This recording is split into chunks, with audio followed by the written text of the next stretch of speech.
የያዕቆብ ልጅ የዮሴፍ ታሪክ የቅዱሳት መጻሕፍት ጥናት አንደኛ ክፍል ምዕራፍ 2 ቁጥር 6 የያዕቆብ ልጅ የዮሴፍ ታሪክ።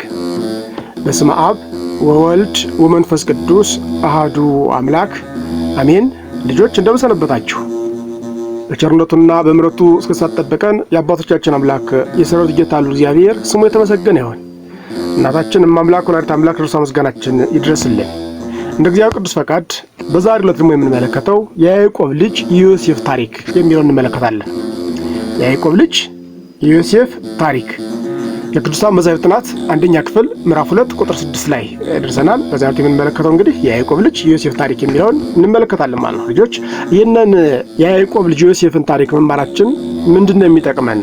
የመማራችን ዓላማ ምንድን ነው ብለን ስንመለከት ልጆች ይህን ከተማራችሁ በኋላ የዮሴፍን ታሪክ በቃል ትናገራላችሁ ማለት ነው። ዮሴፍ ወደ ግብጽ የተሸጠበትን ምክንያት ታስረዳላችሁ። ለምን ተሸጠ ዮሴፍ የሚለውን ታስረዳላችሁ። በሶስተኛ ግልጽ የሚሆንልን ዮሴፍ በግብጽ ሳለ እስር ቤት የገባበት ምክንያት ምንድን ነበር? ዮሴፍ ተሽጦ በነበረበት በግብጽም ደግሞ ታስሮ ነበር። ለምን ታሰረ የሚለውን በሚገባ ትመልሳላችሁ ማለት ነው። እንግዲህ ዮሴፍ ማለት ይጨምር ማለት ነው። ልጆች ዮሴፍ ማለት ይጨምር ማለት ነው የስሙ ትርጉም። ዮሴፍ የያዕቆብ 11ኛ ልጅ ሲሆን ለራሔል ደግሞ የመጀመሪያ ልጅ የበኩር ልጇ ነው ማለት ነው። ከጠባዩ ማማር መልካምነትና ከጥሩ ስራው የተነሳ ከያዕቆብ ልጆች ሁሉ የተወደደ ሆነ። ማን ነው? ዮሴፍ እጅግ የተወደደ ሆነ። ብዙ ህልም ስላየ በተለይም ደግሞ እግዚአብሔር የገለጠለትን በወንድሞች ላይ አዛዥ የሚሆንበትን ህልም አይቶ ለአባቱ ለያዕቆብ ሲነግረው ስለሰሙ ወንድሞቹ ጠሉት፣ ሊገድሉትም ተማከሩ። አያችሁ ልጆች፣ ህልም ስላየ ምን አይነት ህልም ያየው? ዮሴፍ የሱ የወንድሞቹ ነዶች ለሱ ሲሰግዱለት ተመልክቶ ይህንን ለአባቱ ሲነግር ወንድሞቹ ስለሰሙት በዚህ ቀንተው ሊነግስብን ነው፣ በእኛ ላይ አለቃ ሊሆን ነው ብለው ምን አደረጉት? ሊገድሉት ተማከሩ ማለት ነው። ኋላ ግን ሐሳባቸውን ቀይረው ዮሴፍን ከግብጽ ለመጡ ነጋዴዎች ለባርነት ሽጠውታል ማለት ነው። ወንድሞቹ ምን አደረጉት? ሸጡት። ወንድም ወንድሙን የሚሸጠው ድሮም ነበር ማለት ነው። ልጆች ወንድም ወንድሙን ለመግደል የሚጥርበት ዘመን ድሮም ነበር። ወንድም ወንድሙን የሚሸጥበት ጊዜም ድሮ እንደነበር እንረዳ ያስፈልገናል። በመሆኑም ከምንገድለው ይልቅስ እንሽጠው በማለት ከግብጽ ለመጡ ነጋዴዎች ዮሴፍን ሲሸጡት እንመለከታለን ማለት ነው። ይህንን ስዕል ተመልከቱ ልጆች። ወንድማቸውን ዮሴፍን ወደማያውቁት ሀገር ሲሸጡት፣ ለማያውቋቸው ሰዎች ሲሸጡት የሚያሳይ ምስል ነው። ጥሩ ልጆች፣ ዮሴፍ በእግዚአብሔር ፈቃድ በግብጽ ፈርዖን ቤተ መንግስት የጥበቃዎች አለቃ በነበረው ጲጥፋራ ቤት ስለነበር በመልካም ጠባዩና በትህትናው የፈርዖን ቤት አስተዳዳሪ ለመሆን በቃ። በምን ልጆች? በመልካም ጠባዩና በትህትናው የፈርዖን ቤት አስተዳዳሪ ለመሆን በቅቷል ማለት ነው። ሆኖም የጲጥፋራ ሚስት ዮሴፍን በሐሰት ንጉሱ ፊት ስለከሰሰችው ወደ እስር ቤት ገብቷል ማለት ነው። በሐሰት ያደረገውን አደረገ ብላ ስለከሰሰችው፣ ያላሰበውን ራሷ ያሰበችውን ሐሳብ አድርጓል ብላ ስለከሰሰችው ዮሴፍ ምን ሆነ? ታስሯል፣ ወደ እስር ቤት ገብቷል ማለት ልጆች። በጣም ጥሩ። አሁን የመረጃ ጥያቄዎች ትመልሳላችሁ። ወንድሞቹ ዮሴፍን ለምን ጠሉት? የመጀመሪያው ጥያቄ ነው። መልሱ ምን ነው? ዮሴፍን ወንድሞቹ የጠሉት ምክንያት ለምን ነው? ህልም ስላየና ያንን ህልሙን ለአባቱ ሲነግር ስለሰሙ። የወንድሞቼ ነዶች ለኔ ነዶች ሰግዱ ተመለከቱ ብሎ ሲናገር በሰማቸው ምክንያት ወንድማችን በእኛ ላይ ሊነግስ ነውን ብለው በዚህ ምክንያት ጠልተውታል ማለት ነው። በዚህ ምክንያት ጠልተውታል። ጥያቄ ቁጥር 2 ዮሴፍ በግብጽ ሀገር ለምን ታሰረ? ለምን ታሰሩ ልጆች? ዮሴፍ ደግሞ ተሽጦ በሄደበት በዚያ ቦታ ወደ እስር ቤት ገብቷል። ለምን ነው? የጲጥፋራ ሚስት ያደረገውን አደረገ ብላ ስለከሰሰችው ዮሴፍ ሊታሰር ችሏል ማለት ነው ልጆች። በጣም ጥሩ። ጥያቄ ቁጥር 3 ዮሴፍ የፈርዖን ቤት አለቃ ለመሆን የበቃው በምክንያት ነው። በምን ነው አላችሁ ልጆች? በመልካም ጸባዩና በትህትናው አላችሁ። በጣም ጥሩ። በመልካም ጸባዩና በትህትናው ዮሴፍ የፈርዖን ቤት አለቃ ለመሆን በቅቷል ማለት ልጆች። ጥሩ ጸባይና ትህትና ልትላበሱ ያስፈልጋቸዋል። እንደዚህ ብትሆኑ የእግዚአብሔር በረከት በእናንተ ላይ ይሆናል ማለት ነው። አሁን ደግሞ የምንመለከተው የዮሴፍ ቅንነትና ታዛዥነት የሚሉን እንመለከታለን። ዮሴፍ ቅንነትና ታዛዥነት። ዮሴፍ በቀድሞው ጌታው በጲጥፋራ ቤት ባላጠፋው ጥፋት ምክንያት እስር ቤት ነበር። አያችሁ ልጆች፣ ባላጠፋው ጥፋት ባልሰራው ስራ የጲጥፋራ ሚስት ስለከሰሰችው ታስሮ ነበር። ነገር ግን ዮሴፍ በእስር ቤት ሰዎችን የሚረዳና ቅን ታዛዥ ነበር። በየት ሆኖ? በእስር ቤት ሆኖ ቅንና ሰዎችን የሚረዳ የሚያገለግላቸው ሆነ። እግዚአብሔርም ከዮሴፍ ጋር ስለነበር በእስር ቤት ውስጥ ኃላፊነት ሲሰጠው እስር ቤቱ ውስጥ ላሉ ሰዎች መልካም በማድረግና መታዘዝ እስር ቤቱን የተሻለ ስፍራ አደረገው። አያችሁ ልጆች፣ ቅንና ታዛዥ ስለነበር እንደዚህ አይነት ሰዎች ጋር ደግሞ እግዚአብሔር አብሮ ስለሚኖር ዮሴፍ በእስር ቤት በነበረበት ሰዓት በሚሰጠው ኃላፊነት እስር ቤቱን ወደ መልካም የተሻለ ቦታ በማድረግ ሰዎች በደስታ እንዲኖርበት፣ አንድ ጊዜ ታስረው ገብተዋል። ነገር ግን በዛ ቦታ ሆነው የተሻለ ሐሳብ እንዲያስቡ የተሻለ ኑሮ እንዲኖሩ በማድረግ ዮሴፍ ታወቀ ማለት ነው። ዮሴፍ ቅንና ታዛዥ እንደነበር እንግዲህ በሚገባ ተመልክተናል። ልጆች ቅንና ታዛዥ ከሆናችሁ እግዚአብሔር ከእናንተ ጋር እንደሚሆን ልትረዱ ያስፈልጋል። ልጆች ታዛዦች፣ ቅኖች የሆኑ ሰዎች እግዚአብሔር ከነሱ ጋር ሁሌ ይኖራልና። አሁን ደግሞ ዮሴፍ ህልም የመፍታት ጸጋ እንደተሰጠው እንመለከታለን። ዮሴፍ ህልምን የሚፈታ እንደነበር እንመለከታለን። ልጆች ዮሴፍ ህልም የመፍታት ጸጋ ከእግዚአብሔር ተሰጥቶ ስለነበር በእስር ቤት ውስጥ ለነበሩ የንጉሱ 2 አገልጋዮች በ3 ቀን ውስጥ ህልማቸው ፈታላቸው። ዮሴፍ ህልማዩና ለዮሴፍ ነገሩት። ዮሴፍም ህልማቸው ፈታላቸው። ከሁለቱ በእስር ቤት ከጣሉ አገልጋዮች መካከል የአንዱን ከእስር ተፈቶ ወደ ንጉሱ እንደሚመለስ ገለጸለት።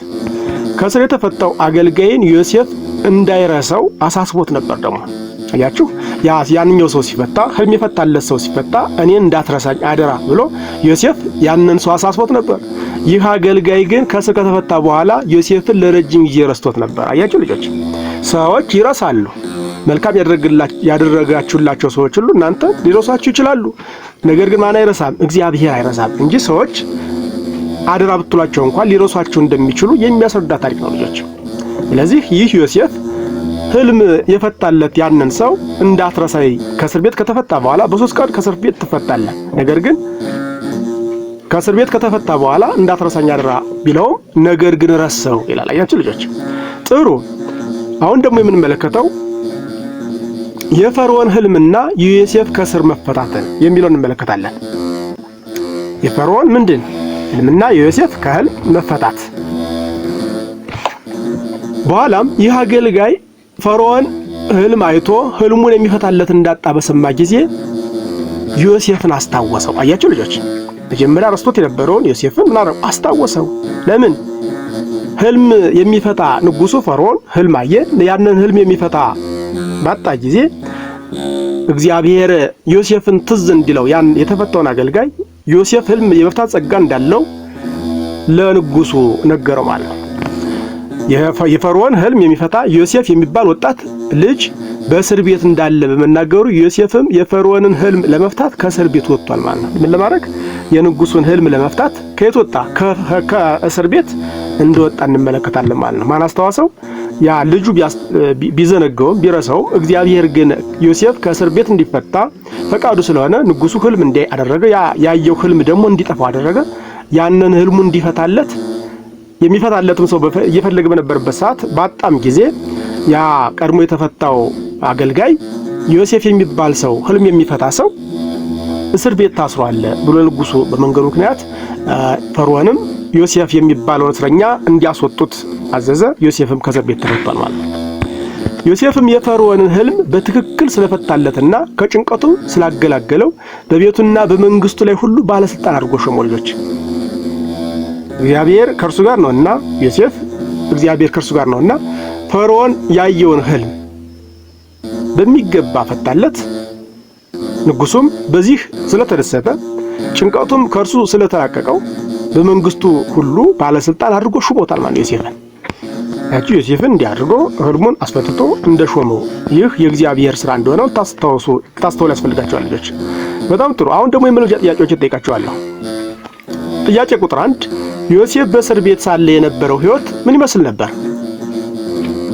አዎ ዮሴፍ በእስር ቤት በነበረበት ሰዓት ቅን ታዛዥ እንደሆነ ከላይ በተመለከተው መሰረት እንደዚህ አይነት ህይወት አለው ማለት እንደዚህ አይነት ህይወት የነበረው ሰው ነው ዮሴፍ። ቅንና ታዛዥ ለሰዎች የሚታዘዝ ትሁት የሆነ ሰው እንደነበር ተመልክተናል። ጥያቄ ቁጥር 2 ዮሴፍ በእስር ቤት ውስጥ ሳለ ለሁለቱ አገልጋዮች ምን አደረገላቸው? ምን ያደረገው ልጆች? ለሁለቱ አገልጋዮች ህልማቸውን ፈቶላቸዋል ማለት ነው። ህልም አየን ብለው በነገሩት ሰዓት ህልማቸውን ፈቶላቸዋል። እንደነፈታላቸውም ህልም ተደርጓል ማለት ነው። አንዱ ወደ ቤተ መንግስቱ ተመልሷል፣ አንዱ ደግሞ ተሰቅሎ ተገድሏል ማለት ነው። ልጆች የበለጠ በደንብ ትማርታላችሁ። ጥያቄ ቁጥር 3 ዮሴፍ በእስር ቤት ውስጥ መኖሩን ያስታወሰው ማን ነው? ማን ነው? አዎ እግዚአብሔር ነው ያስታወሰው። እንዴት አድርጎ? ንጉሱ ህልም እንዲያይ በማድረግ ያንን ህልሙን ደግሞ የሚፈታለት ሰው በማጣቱ ምክንያት ህልም የሚፈታ ሰው ሲፈልግ ያንኛው ቀድሞ የተፈተው ሰው ደግሞ ማን አሰበ? ዮሴፍ የሚባል ሰው በእስር ቤት እንዳለ ለእነርሱም ህልም እንደፈታላቸው የፈታላቸውም ህልም እንደሆነ በዚህ ምክንያት አስታውሷል ማለት ነው። ዋናው ያስበውና ያስታወሰው እግዚአብሔር ነው። ነገር ግን እግዚአብሔር ደግሞ ያንን ልጅ እንደገና እንዲያስበው አድርጎ አስታውሶታል ማለት ነው። ጥያቄ ቁጥር 4 ዮሴፍ ተመልሶ በፈርዖን ቤት ስልጣን ያገኘው በምን ምክንያት ነው? በጣም ጥሩ ልጆች፣ ተመልሶ ስልጣን ያገኘው በምን ምክንያት ነው? ህልም በመፍታቱ ምክንያት ማለት ነው። ህልም ስለፈታ ያለመው ንጉሱ ያለመው ፈርዖን ያለመው ህልም ደግሞ ከመድረሱ በፊት ዮሴፍ መስራት ያለበት ነገር ስለነበር አንተ ብልህ አስተዋይ ሰው ነህና ይህንን ስራ ካንተ በቀር ሌላ ሰው ሊሰራው አይችልም ብሎ ንጉሱ በመንግስቱ ላይ ስልጣን ሰጥቶታል ማለት ነው። ጥሩ ልጆች፣ አሁን ደግሞ የዮሴፍ ዝና በፈርዖን ቤተ መንግስት የሚለውን እንመለከታለን። የዮሴፍ ዝና በፈርዖን ቤተ መንግስት። ዮሴፍ ከእስር ቤት ከወጣና የፈርዖንን ህልም ከፈታ በኋላ እንደ ህልሙ ፍች 7 ዓመት ያህል እየሰበሰበ በረሃብ ዘመን ብዙ ሰዎችን ለማትረፍ ቻለ። እያቸው ልጆች 7 የረሃብ ዓመታት፣ መጀመሪያ 7 የጥጋብ ዓመታት ይመጣሉ፣ ከዛም በኋላ 7 የረሃብ ዓመታት ይመጣሉ ብሎ ፈቶ ነበርና ፍቹን። በዚህም ምክንያት ይህንን ስራ የሚሰራው አንተ ነህ ብሎ ንጉሱ ፈርዖን በ7ቱ የጥጋብ ዓመታት ለብዙ ዘመን የሚቆይ እህል በማከማቸት የዚያም ኃላፊ እንዲሆን አድርጎ ዮሴፍን ሹሞት ስለነበር በዚህ ምክንያት ብዙ የተራቡ ሰዎች በቀጣዩ በ7 የረሃብ ዓመታት ብዙ የተራቡ ሰዎችን ከራብ እንዲታደግ አድርጎታል ማለት ነው። የዮሴፍን ዝና የሰሙ ወንድሞቹም ወደ ግብጽ ሄዱ። በግብጽ ጥጋብ እንደሆነ በግብጽ እህል እንዳለ አባታቸው ያዕቆብ ስለሰማ ሄዳችሁ ከግብጽ እህል ሸምታችሁ አምጡ ብሎ ስለላካቸው የዮሴፍ ወንድሞች ወዴት መጡ? ወደ ግብጽ መጥተዋል ማለት ነው። እሱም አባቱን ተቀብሎ የረሃቡ ዘመን እስኪፈጸም ድረስ ከእርሱ ጋር እንዲቆዩ በማድረግ በወንድሞቹ ጭም ሳይዝ የረሃቡን ዘመን አሳለፋቸው። ልጆች አያችሁ፣ ምንም ጭም ሳይዝ ወንድሞቹ ሽጠውኛል ሳይል ጭም ሳይዝባቸው የረሃቡ ዘመን እስኪያልፍ ድረስ ከመከራ ታድጓቸዋል ማለት ነው። ዮሴፍ አስናት የምትባል ግብጻዊ ሴት አግብቶ ኤፍሬምንና ምናሴን ወልዷል ማለት ልጆች። ማንናማን? ኤፍሬምና ምናሴ የሚባሉ 2 ልጆችን ወልዷል። ማን አግብቶ? አስናት የምትባል ግብጻዊት ሴት አግብቶ ማለት ነው። ከዮሴፍ መልካም ስራ የተነሳ አባቱ ብኩርናን ወይም የመጀመሪያ ልጅ የሚያገኘውን ክብር ለዮሴፍ በመስጠት ከክፉ ነገር ሁሉ ያዳነው የእግዚአብሔር መልአክ የዮሴፍን ልጆች እንዲባርክለት በጸሎት ጠየቀ።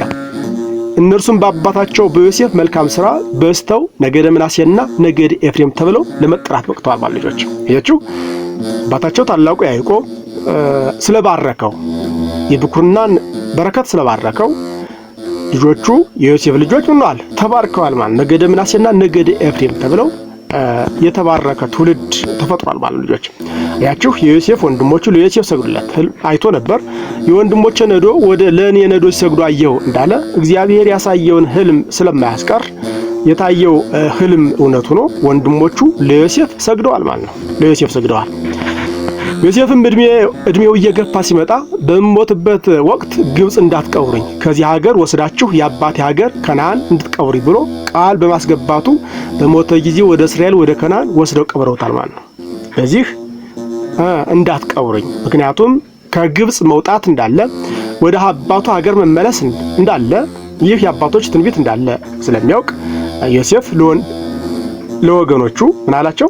በዚህ በግብጽ ስትወጡ በግብጽ ቦታ ወይም በግብጽ ምድር እንዳትቀብሩኝ አጽሜን ይዛችሁ ወስዳችሁ በከነዓን ቅበሩኝ ብሎ ቃል በማስገባት ምክንያት ወስደው ቀብረውታል ማለት ልጆች። በጣም ጥሩ። አሁን የመልመጃ ጥያቄ አለ፣ እሱን ትመልሳላችሁ። ጥያቄ ቁጥር 1 የዮሴፍ ልጆች ስማቸው ማን ይባላል? ማን ይባላላችሁ ልጆች? ኤፍሬምና ምናሴ አላችሁ። ጎበዝ ልጆች። ጥያቄ ቁጥር 2 የዮሴፍ ወንድሞች ወደ ግብጽ ሀገር ለምን መጡ? ለምን የመጡት? በረሃብ ምክንያት። በከነዓን ራቡ ጸንቶ ነበርና በግብጽ ግን ዮሴፍ ባየው ህልም መሰረት ብዙ ህልም ተከማችቶ ነበርና ስለዚህ ግብጽ እህል እንዳለ ስለሰሙ ወንድሞች ወደ ግብጽ በዚህ ምክንያት ወርደዋል ማለት በረሃብ ምክንያት። በጣም ጥሩ ልጆች፣ እንግዲህ ለዛሬ ያየነው የዮሴፍን ታሪክ በሚገባ ተመልክተናል። እግዚአብሔር ቢወድና ቢፈቅድ በቀጣይ ደግሞ የሙሴ መወለድና እድገት የሚለውን ለመመልከት እንሞክራለን። እስከዚህ ሰዓት በቸርነቱ የጠበቀን የአባቶቻችን አምላክ የሰራዊት ጌታ ያለው እግዚአብሔር ለቀጣይም በቸርነቱ ያደርሰን ዘንድ የእርሱ ቅዱስ ፈቃድ ይሆንልን። ወስብሐት ለእግዚአብሔር ወለወላዲቱ ድንግል ወለመስቀሉ ክቡር። ይቆየን።